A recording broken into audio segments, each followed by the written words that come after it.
Hey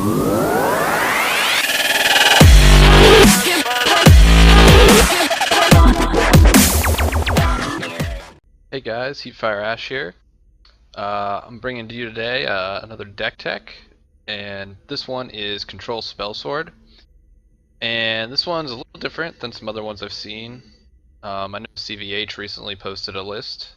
I made a video for a Control Spellsword deck, but this one's different. This does not play Hist and is not based around that card at all. And this version I really tech to be sort of anti-aggro, because I feel like right now aggro is like most of the meta, at least from what I've seen on the ladder. So I definitely try to tech this to be kind of an anti-aggro, less focused on the super late game, although this deck can still go very late if you need it to.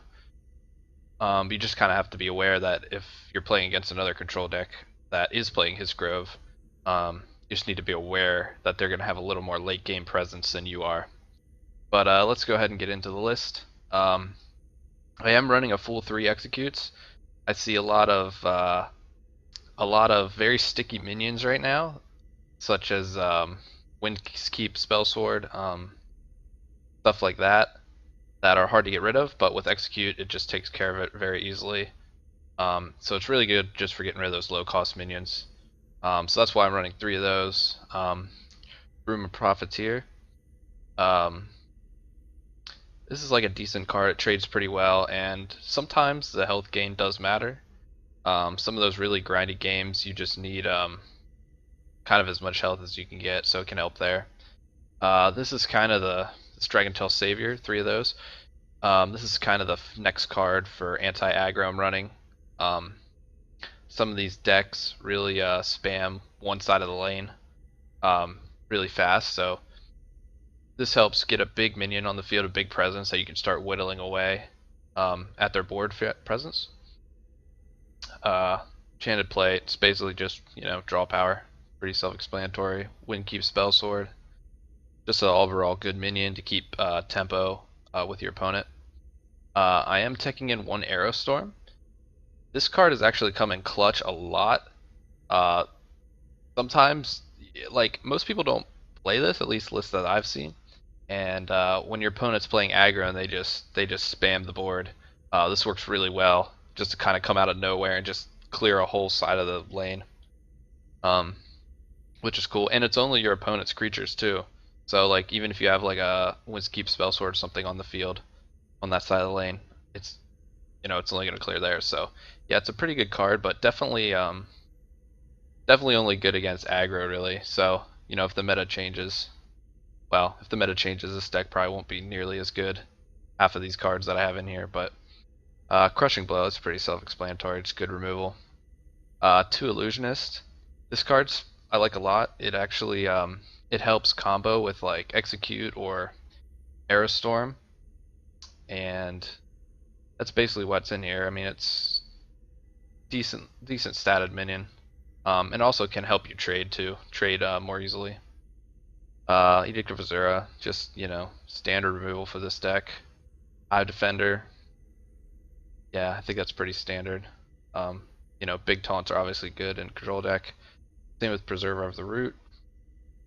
3 Javelin, more removal. This deck has, between the Edicts and the Javelin, that's a ton of just hard removal, which is great. Great in control matchups, and and also against certain aggro variants too. Sometimes it gets big minions that can get out of control, like Crystal Tower Crafter, or even like a Hex Mage or something. So obviously good card to be running. Tribune, this is like your main source of healing, and it's a card that's like hard for aggro decks to play around because they don't want to be attacking your board. So if you have a board up, you just play this, get back in the game. So definitely 3 of those I'd say is needed. 2 Shadowfen Praise, only running 2 because I feel like normally this is going to be better against the more control oriented decks. And like I said, this is I designed this deck for really teched it for anti-aggro.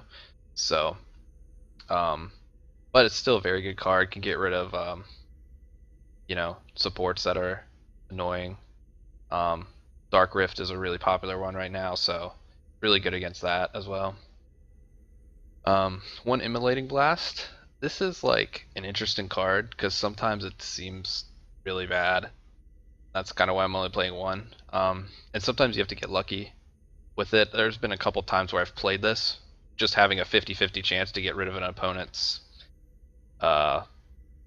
big minion like Odaving or something like that, and you happen to get it right. Of course, if I didn't get it right, it wouldn't have been that good. But some situations when your opponent just spams the board, it's just a very big clear that you can get.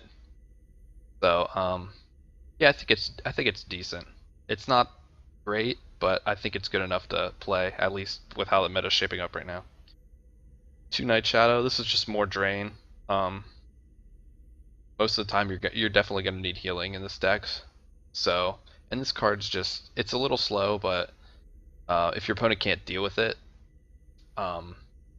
you're going to just keep getting back so much life. And then also sometimes in the control matchup, you need a card like this to bait out their own javelins, so you can just stick a Manticora or a Blood Magic Lord on the field and get it to stick. Nogleaf, this is just, I would play this in every purple control deck for sure. Just hard to get rid of. Dawn's Wrath, just one. I think you probably play two, maybe two instead of the Immolating Blast. I'm not sure, but it's definitely, I would at least play one. 2 Blood Magic Lord, I guess you could play 3 if you want. Maybe, I don't really know what you would take out if you wanted to play 3, but I think it's fine at 2. Gives you enough of a late game presence. Like I said, this is more focused on the earlier game, trying to really defend and get rid of the aggro matchup. So Mana Core, pretty self-explanatory on there. Stops aggro in its tracks usually. Iraq, just another, really value card. Also very good in control, obviously, and then Odaving. It's kind of standard control card. This is kind of your big board clear card because you don't have like Ice Storm like a control mage would have, or anything like that. So pretty much needed. So anyway, guys, that's the deck. Hope you enjoy it. Leave a comment. Let me know what you think. Let me know if you try it out, how you do. I haven't played a ton of games with this, probably, I don't know, 12 to 15 games or something, and I think I had about a 70-75 win rate. So not a ton of games, but I think this deck definitely has potential, especially right now with all the aggro decks on the ladder. So let me know what you think, guys, and I'll catch you next time.